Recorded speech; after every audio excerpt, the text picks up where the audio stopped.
American nationalism. Economic nationalism. After the War of 1812, a strong sense of national pride swept the United States. The Columbian Sentinel, a Boston newspaper, called this time the era of good feelings. The name came to describe the period of James Monroe's presidency. During the last 2 years of James Madison's second term, American leaders proposed an ambitious program to bind the nation together. The program included creating a new national bank, enacting a tariff protecting American manufacturers from foreign competition, and building new canals and roads to improve transportation. Partisan infighting had largely ended in national politics because only one political party, the Democratic Republicans, remained strong. The War of 1812 had taught Republican leaders that a stronger federal government was necessary. This new perspective allowed many who might have been Federalists to join the Republicans instead. James Monroe won the presidency in 1816 with 83% of the electoral vote. The Federalist Party then faded away. The second bank. Republicans had traditionally opposed the idea of a national bank. They had blocked the charter renewal of the First Bank of the United States in 1811 and offered nothing in its place. The results were disastrous. With no national bank to regulate currency, prices rose rapidly during the War of 1812. When the government borrowed money to pay for the war, it had to pay high interest rates on the loans. These problems led many Republicans to change their minds about a national bank. In 1816, Representative John C. Calhoun of South Carolina introduced a bill proposing the Second Bank of the United States. With the support of Representative Henry Clay of Kentucky, it passed the same year. The bank had the power to issue notes that would serve as a national currency and to control state banks.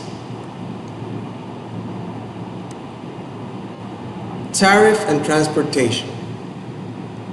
Protection of manufacturers was another part of the Republican program. After the War of 1812, inexpensive British goods threatened to put American manufacturers out of business.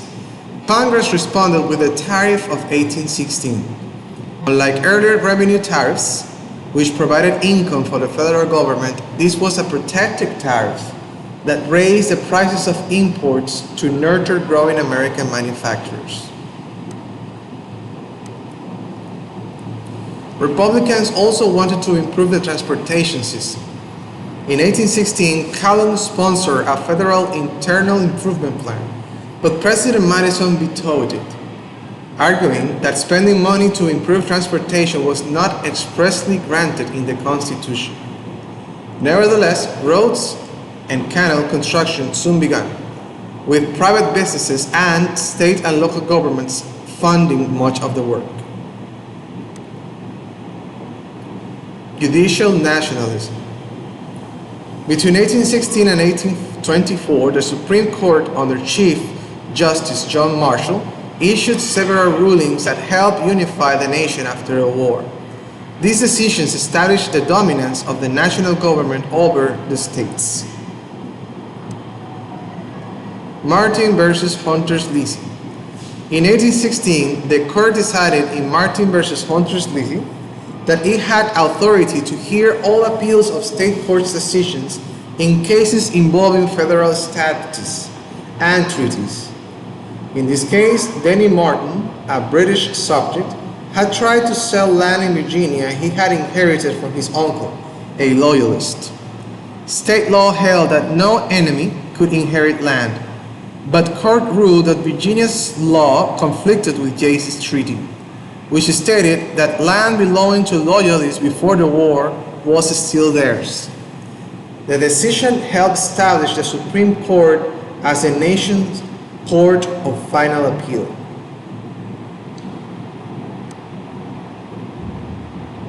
McCulloch versus Maryland. This 1819 case concerned Maryland's attempt to tax the second bank of the United States. First, the court addressed the authority of the federal government to create a national bank, deciding that the Constitution did grant this power under the necessary and proper clause. Marshall observed that the Constitution gave the federal government the power to collect taxes, to borrow money, to regulate commerce, and to raise armies and navies. He concluded that the Constitution's necessary and proper clause allowed the federal government to create a bank.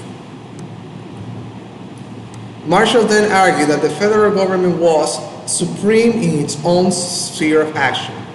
This meant that a state government could not interfere with an agency of the federal government operating within the state's borders.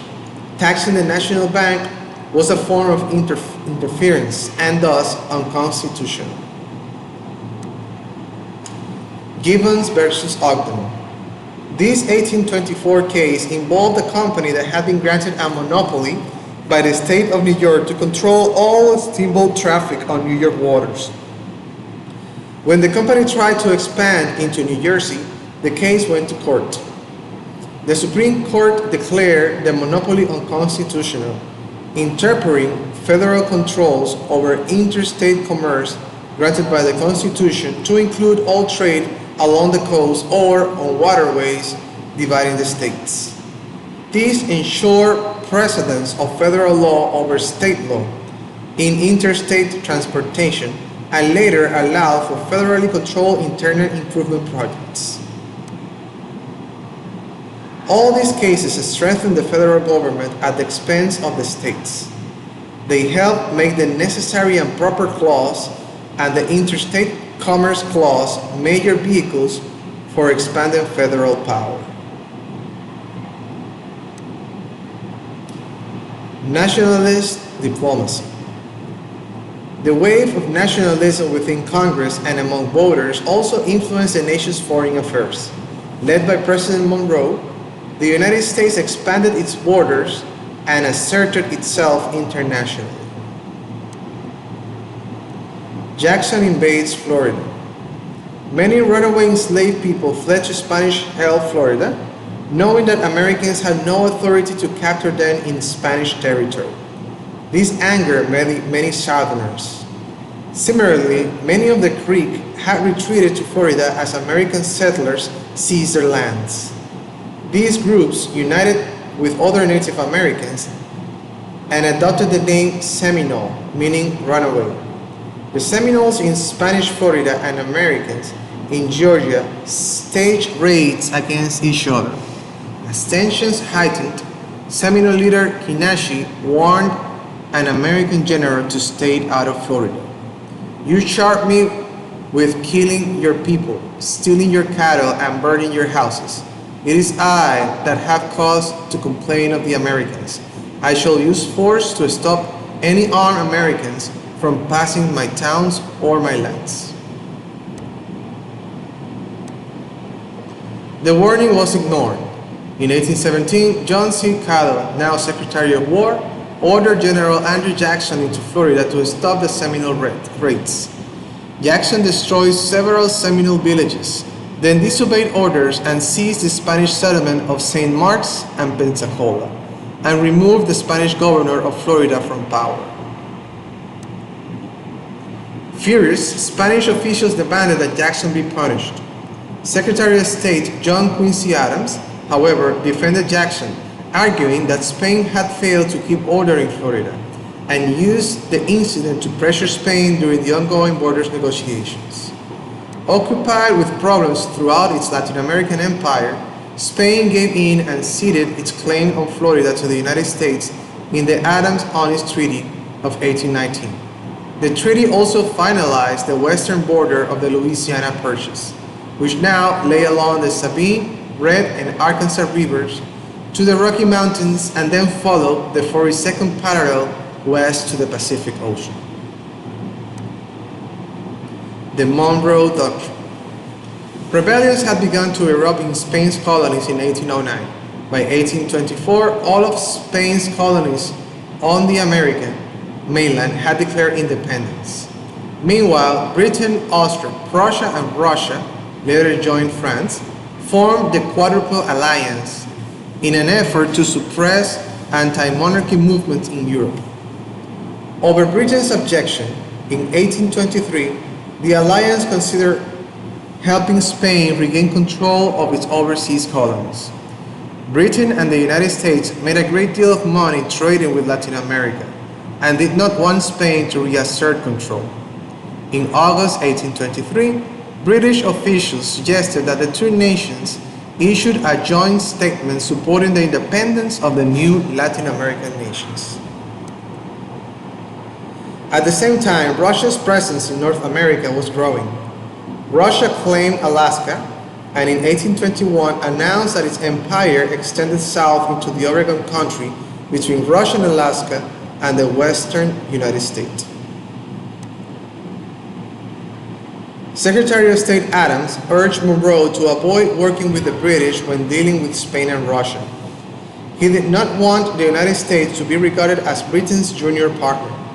Monroe agreed, and in 1823, without consulting the British, he declared the American continents were henceforth not to be considered as subjects for future colonization by any European power.